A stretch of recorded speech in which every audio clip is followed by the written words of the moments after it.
Hi friends, welcome to our YouTube channel. Friends, చూసుకున్నట్లయితే మనకి Bengaluru board నుండి టెక్నీషియన్ 1 ఆర్ టెక్నీషియన్ 3లో ఎవరైతే అన్ఫిట్ అయ్యారో అన్ఫిట్ యొక్క లిస్ట్ కూడా ఇవ్వడం జరిగింది. అంటే అన్ఫిట్ అంటే మెడికల్లో అన్ఫిట్ అయిన వాళ్ళు రీఅపీల్కి వాళ్ళకి మళ్ళీ ఛాన్స్ అనేది ఇవ్వడం జరిగింది. అదేవిధంగా కొంతమంది చూసుకున్నట్లయితే మనకి ఇక్కడ ఇచ్చారు చూడండి, the document verification of medical examination of the candidates for technician 1, technician 3 post of CN 02/2024 have be conducted. The notice for the candidates who have been found absent for medical examination after document verification and have been found temporarily unfit for the prescription medical category is as below.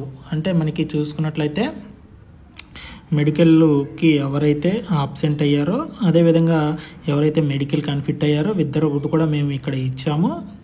వాళ్ళిద్దరిలో ఎవరైతే document verification and మెడికల్కి ఎవరైతే రాలేదో వాళ్ళు మనకి 22 ఈ నెల 22న ఎవరైతే medical and డీవీకి రాలేదో వాళ్ళందరూ కూడా మీరు ఎందుకు రాలేదో, మీరు ఎందుకైతే ఆబ్సెంట్ అయ్యారో ఫర్దర్ రీజన్ అంటే మనకి హెల్త్ బాగాలేదు సంథింగ్ ఆ యొక్క డాక్యుమెంట్స్ అని తీసుకుని మీరు 22వ తారీఖున అనేది కంపల్సరీగా మీరు డీవీకి రావాలా. డీవీ అండ్ మెడికల్కి ఎవరైతే రాలేదో, ఎవరైతే డీవీ అండ్ మెడికల్కి రారో వాళ్ళని వితౌట్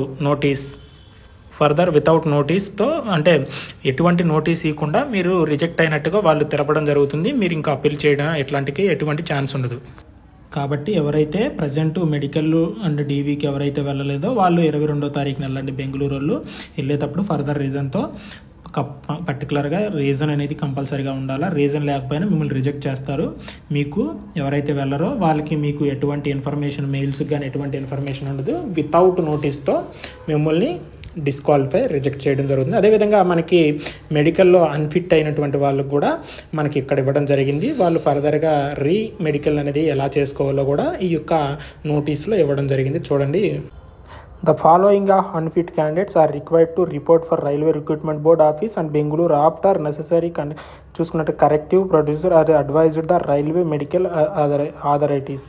అంటే మీరు మళ్ళీ రీమెడికల్ ఎవరైతే అన్ఫిట్ అయ్యారో క్యాండిడేట్స్ టెంపరీ అన్ఫిట్ అంటే పూర్తిగా అన్ఫిట్ అవ్వలేదు, టెంపరీగా అన్ఫిట్ అయ్యారు వాళ్ళందరూ కూడా రీమెడికల్ అనేది చేసుకోవాలి. ఒకవేళ రీమెడికల్లో కూడా మళ్ళీ మీరు అన్ఫిట్ అయినట్టయితే మీరు పర్మనెంట్ అన్ఫిట్ అనమాట. ప్రజెంట్ టెంపరీ అన్ఫిట్ అయిన వాళ్ళందరూ కూడా రీమెడికల్కి మీరు అపీల్ చేయాలా. ఈ యొక్క అపీల్ చేయడానికి మనకి 1000 రూపీస్ అనేవి డీడీ తీసి పర్టికులర్గా మనకి ఒక నోటీస్ కూడా ఇవ్వడం జరిగింది, ఒక ఆ ఫార్మేట్ ఫిల్ చేసి మనం పోస్ట్ అనేది చేయాలా. పోస్ట్ చేసిన తర్వాత దానికి పోస్ట్ చేయడానికి కూడా లాస్ట్ డేట్ అనేది కూడా ఇవ్వడం జరిగింది. చూపిస్తా చూడండి ఒకసారి.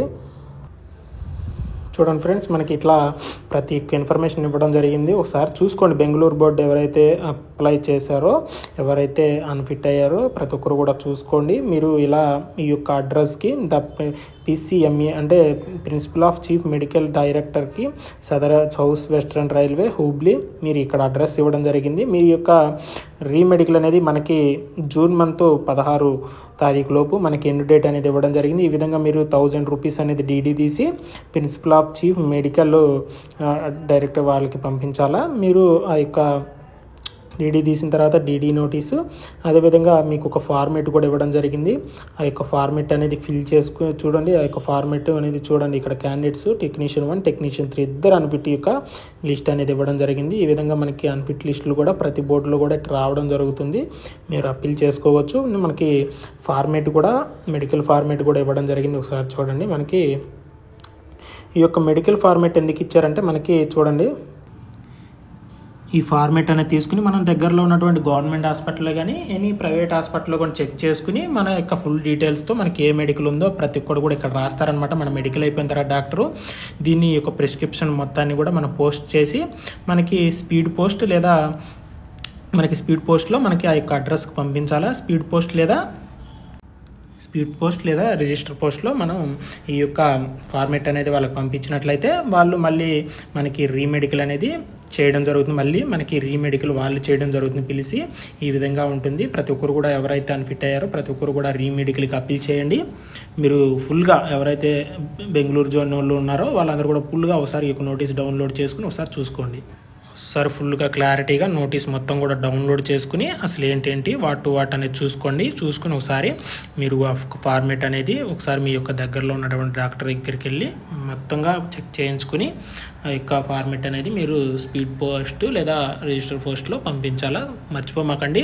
కంపల్సరీగా డీడీ అనేది 1000 రూపీస్ తీయాలా రీమెడికల్కి అప్పీల్ చేసేవాళ్ళు ప్రతి ఒక్కరు కూడా. అదేవిధంగా ఎవరైతే డీవీ మెడికల్కి ఆబ్సెంట్ అయ్యారో ప్రతి ఒక్కరు కూడా 22వ తారీఖు వెళ్ళండి. మీరు పర్టికులర్గా ఎందుకు వెళ్ళలేదో దానికి సంబంధించినటువంటి రీజన్తో మీరు వెళ్ళాలా. ప్రతి ఒక్కరు కూడా గుర్తుంచుకోండి. పర్టికులర్ రీజన్ లేకపోయినా ఒకవేళ మీరు ఆ యొక్క రోజు 22వ తారీఖు కూడా వెళ్ళకపోయినా మిమ్మల్ని రిజెక్ట్ చేయడం జరుగుతుంది. అదేవిధంగా మన యొక్క ఛానల్ ద్వారా అందించేటువంటి ఇన్ఫర్మేషన్ నచ్చినట్లయితే ప్రతి ఒక్కరు కూడా లైక్ చేయండి వీడియో చూసేటప్పుడు. అదేవిధంగా సబ్స్క్రైబ్ చేసుకోండి. ప్రతి ఒక్కరు కూడా ఆల్ ద బెస్ట్.